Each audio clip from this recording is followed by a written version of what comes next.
Hi, welcome to ஜூலா stream. இன்னைக்கு நம்ம மீதம் இருந்த சப்பாத்தியை வச்சு தான் ஒரு டிஷ் பண்ண போகிறோம். இது நம்ம ஸ்நாக்ஸ் மாதிரியும் சாப்பிட்டுக்கலாம். ஸோ இதுக்கு நான் சப்பாத்தியை கட் பண்ணி வச்சுருக்கேன். கருவேப்பிலை பொடி இருந்தது, அது கொஞ்சம் எடுத்திருக்கேன்.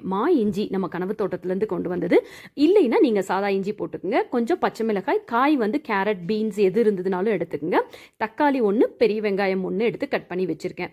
கொஞ்சம் பூண்டு 2-3 கட் பண்ணி வச்சுக்கலாம். இப்போ ஒரு 2 டீஸ்பூன் ஆயில் விட்டுட்டு கடுகு உளுந்த பருப்பு போட்டுட்டு அந்த பூண்டு, உங்கள் இஞ்சி ஆர் இஞ்சி, அப்புறம் சில்லி நம்ம நறுக்கி வச்சிருந்த பச்சை மிளகாய் அதில் போட்டுட்டு லைட்டாக ஃப்ரை பண்ணிட்டு கொஞ்சம் பெருங்காயத்தூள் இதில் ஆட் பண்ணிக்கலாம். நம்ம பரோட்டாலாம் கொத்து பரோட்டா சாப்பிடுவோம்ல, அதே மாதிரி தான் இப்போ சப்பாத்தியில் பண்ண போகிறோம். அப்புறம் வெங்காயம், நம்ம கட் பண்ணி வச்சிருந்த காய்கள், இதில் பட்டாணி இருந்தாலும் போட்டுக்கலாம், கோஸ் இருந்ததுனாலும் சேர்த்துக்கலாம். நான் கேரட், பீன்ஸ் மட்டும் தான் போட்டிருக்கேன்.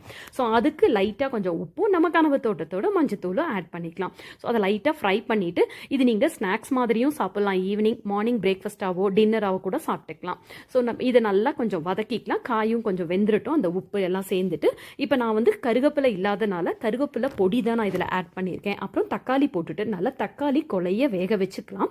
நான் அதை மசிஞ்சிடணும். ஸோ அது மசிஞ்சதுக்கப்புறம் நம்ம கட் பண்ணி வச்சுருந்த சப்பாத்தி போடுறதுக்கு முன்னாடி சில்லி பவுடர், உங்களுக்கு காரம் ஜாஸ்தி வேணும்னா நான் ஒரு 1/4 டீஸ்பூன் சில்லி பவுடர் போட்டிருக்கேன்.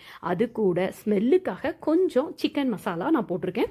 உங்ககிட்ட கரம் மசாலா ஏதாவது இருந்ததுன்னா கூட லேசாக போட்டுக்கலாம். இது ஆப்ஷனல் தான், நல்ல ஃப்ளேவர் இருக்கும். இப்போ அந்த சப்பாத்தியை நம்ம நல்லா குட்டி குட்டியாக கட் பண்ணி அதில் போட்டுட்டு நல்லா கிளறிட்டு அது மசாலா ஃபுல்லாக ஸ்ப்ரெட் ஆகிற அளவுக்கு விட்டு கொஞ்சம் கொத்தமல்லி தூவிட்டோம்னா வெஜிடேரியன் இப்படியே சாப்பிடலாம். நான் வெஜிடேரியனா அதில் ஒரே ஒரு முட்டையை மட்டும் உடச்சி ஊற்றிட்டு நல்லா, அதாவது உங்கள் சப்பாத்தி எவ்வளோ எடுத்திருக்கீங்களோ அதுக்கேற்ற மாதிரி 1 இல்லைன்னா 2 நல்லா மிக்ஸ் பண்ணிட்டு கொத்தமல்லி தூவி சாப்பிட்டு பாருங்க. இந்த முட்டை போட்டனால கொஞ்சம் பெப்பர் தூள் போட்டுங்க, அப்போ அந்த கவிச்ச ஸ்மெல் இருக்காது.